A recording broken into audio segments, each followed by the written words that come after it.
hatinya. Mudah-mudahan yang semua yang belum dapat jodoh Allah dekatkan jodohnya. Mudah-mudahan keluarga kita jadi keluarga sakinah mawaddah warahmah, diberi keturunan yang soleh dan solehah, dan yang terpenting kelak kita semua mati dalam keadaan husnul khatimah, dan kita semua masuk ke dalam surganya Allah dan dikumpulkan bersama baginda Nabi besar Muhammad sallallahu alaihi wasallam. Amin ya rabbal alamin. Dan juga salam penghormatan saya sampaikan kepada seluruh dan segenap keluarga besar Front Persaudaraan Islam, khususnya dari DPC Malangbong, dan juga salam penghormatan saya sampaikan kepada seluruh dan segenap pengurus, yaitu daripada Front Persaudaraan Kabupaten Garut. Kita doakan mudah-mudahan FPI yang ini dijadikan beliau-beliau yaitu sebagai pembela agama Allah Subhanahu wa taala, terus menjadi yaitu orang-orang yang menjadi di garda terdepan untuk terus semangat yaitu membela agama Allah Subhanahu wa taala. Amin ya rabbal alamin. Ahibba'il kiram, setelah puja dan puji syukur kita panjatkan mutlak bagi Allah Jalla Jalaluh. Setelah sholawat dan salam kita curahkan kepada junjungan alam baginda Sayyiduna Muhammad sallallahu alaihi wasallam. Pada kesempatan malam hari ini di tempat yang penuh keberkahan ini tempat menjadi tempat turunnya maghfirah dari Allah Subhanahu wa taala. Ini tempat menjadi tempat turunnya rahmat dari Allah, menjadi tempat turunnya pengampunan dari Allah. Oleh karena itu alangkah ruginya kalau kita semua yang hadir pada malam hari ini tanpa mengucap rasa syukur kepada Allah Subhanahu wa taala. Oleh karena itu sebelum saya lanjut saya mau tanya semua yang hadir, jawab yang kompak malam hari ini, senang apa tidak? Kurang kompak, senang apa tidak? Gembira apa tidak? Bersyukur apa tidak? Alhamdulillahirabbil alamin. Sama kita maklumi bahwasanya pada malam hari ini kita semua berkumpul di tempat ini tidak lain dan tidak bukan, yang pertama dan paling utama kita semua berkumpul dalam rangka untuk mencari ridhonya Allah Subhanahu wa taala. Oleh karena itu dengan niat kita yang tulus tersebut kepada Allah, kita minta kepada Allah mudah-mudahan tidaklah selesai acara ini melainkan Allah memberikan keridhaannya kepada kita semua. Amin ya rabbal alamin. Dan juga yang kedua, kita berkumpul pada malam hari ini dalam rangka haul yaitu almarhum al-maghfurlah Ajengan Engkos bin Jumhud, almarhum al-maghfurlah Bapak Masum bin Sanuji, almarhum al-maghfurlah Aki Warta bin Adam, almarhum al-maghfurlah Wa Uyu binti Maksum, almarhum al-maghfurlah Mang Apar bin Maksum, almarhum al-maghfurlah Mang Wahyu bin Maksum. Kita doakan mudah-mudahan sahibul haul, yaitu dengan kita hadirnya di tempat ini kita mendoakan mereka semua sahibul haul, mudah-mudahan kuburnya dijadikan raudhah min riyadil jannah. Allah terima iman Islamnya, Allah ampuni segala dosa-dosanya, dan Allah berikan tempat yang terbaik di sisinya. Amin ya rabbal alamin. Dan juga kita berkumpul pada malam hari ini yaitu dalam rangka halal bihalal, yang mana sebagaimana kita ketahui sudah menjadi adat istiadat bagi masyarakat muslimin khususnya yang ada di Indonesia ketika melewati daripada yaitu Idul Fitri ada namanya halal bihalal. Betul. Nah saudara, halal bihalal itu maksudnya adalah apa? Bahwasanya halal bihalal itu hanya populer di bangsa kita di Indonesia. Halal bihalal tidak populer di bangsa manapun, bahkan di Arab Saudi sekalipun tidak ada yang namanya halal bihalal. Halal bihalal merupakan perjuangan para ulama, merupakan perjuangan para guru-guru kita, khususnya yang ada di Indonesia. Mereka membuat suatu adat yang tidak keluar daripada anjuran baginda Nabi besar Muhammad sallallahu alaihi wasallam. Nah saudara, halal bihalal, artinya halal bihalal itu apa? Halal bihalal adalah menghalalkan yang haram. Apa yang haram? Bahwasanya kemarin sebelum masuk kepada Idul Fitri, yaitu kita di luar, yaitu bulan Idul Fitri, terkadang di antara kita masih memiliki kesalahan satu sama lainnya. Karena pada hakikatnya manusia khata'un, manusia itu adalah tempatnya salah, tempatnya dosa. Oleh karena itu, dengan adanya halal bihalal, kita semua diajak untuk saling menghalalkan satu sama lainnya.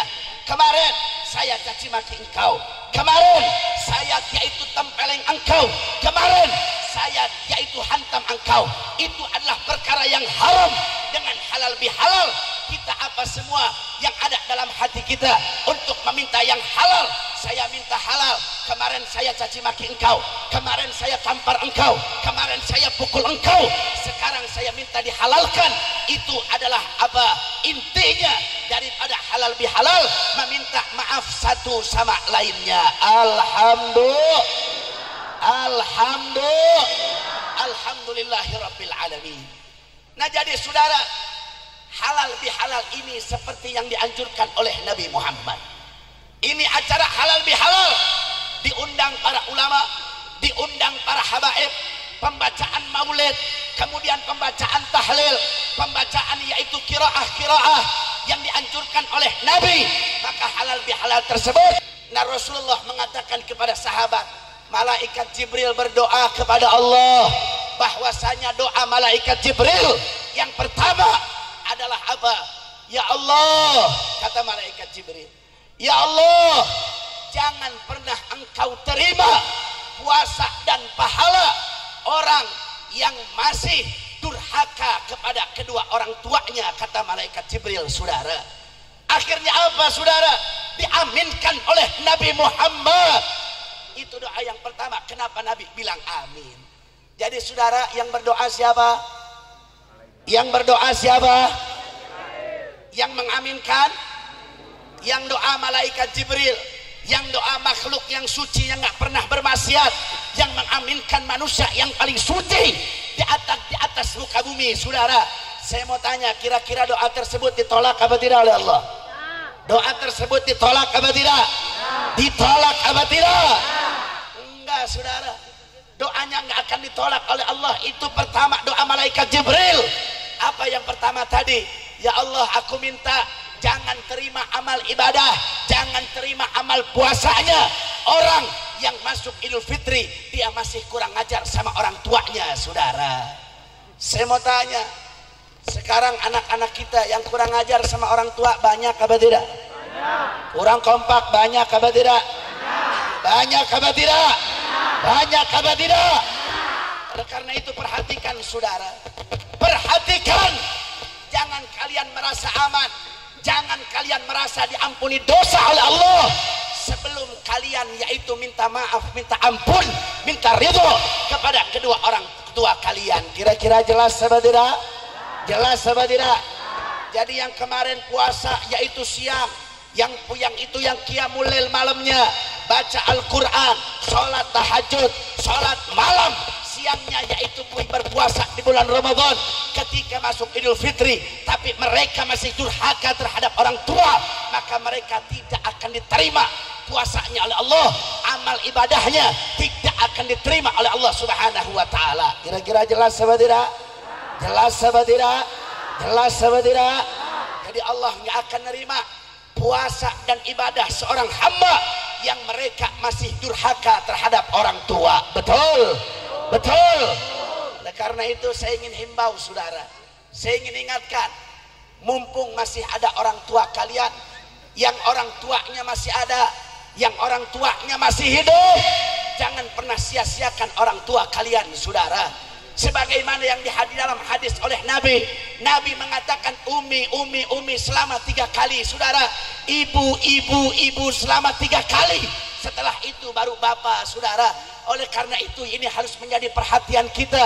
Jangan pernah sekali-kali kita menyakiti hati ibu kita, saudara. Betul? Betul. Saya mau tanya sekarang, anak yang kurang ajar sama ibunya ada tidak? Yang durhaka sama ibunya ada tidak? Yang kurang ajar sama ibunya ada tidak? Ada tidak? Banyak, saudara. Oleh karena itu kalian tidak akan pernah merasakan ketika orang tua dicabut nyawa oleh Allah. Demi Allah, sakit hatinya dunia dan akhirat, saudara. Mumpung masih ada orang tua, jangan kalian yaitu kurang ajar terhadap ibu bapak kalian. Ibu kalian melahirkan kalian dengan 2 pilihan, saudara. Apa 2 pilihan tersebut? Ketika melahirkan engkau, ibu kita 2 pilihan. 2 pilihan tersebut adalah hidup atau mati, saudara. Ketika melahirkan kita ada 2 pilihan, yaitu ibu kita antara hidup dengan mati, saudara. Berjuang mengorbankan jiwa raganya untuk melahirkan kita ke atas muka bumi, maka tidak pantas seorang anak mereka kurang ajar kepada ibunya, saudara. Kira-kira jelas apa tidak? Jelas apa tidak? Maka demi Allah, ketika orang tua kalian masih ada, maka dunia baik-baik saja, saudara. Tapi ketika orang tua kalian dicabut nyawanya oleh Allah, maka dunia seketika itu tidak baik-baik saja. Rumah seindah apapun, rumah semewah apapun, tapi ketika orang tua tidak ada, rumah seindah apapun akan terasa sepi, akan terasa hambar, akan terasa gundah, karena tidak ada sosok seorang ibu, saudara. Betul? Betul? Makanya saya mau ajak semua, siap tidak kurang ajar sama ibu, siap tidak kurang ajar sama orang tua, siap tidak kurang ajar kepada ibu dan bapak. Betul? Takbir. Kemudian bapak, saudara, abi kita, orang tua kita, ayah kita, ya ayah kita tidak mengandung kita, saudara. Ayah kita tidak mengandung, akan tetapi saudara, demi Allah, seorang ibu mengandung anaknya dalam perutnya, tapi seorang ayah mengandung anaknya dalam akalnya, saudara. Dalam otaknya, saudara, otaknya mutar pagi siang sore malam cari nafkah, pagi siang sore malam kerja banting tulang. Untuk apa, saudara? Kalau bukan untuk kita sebagai anak-anaknya, saudara. Betul? Makanya nggak pantas kalau kalian udah gede kurang ajar sama ayah kalian, nggak pantas yang didik kalian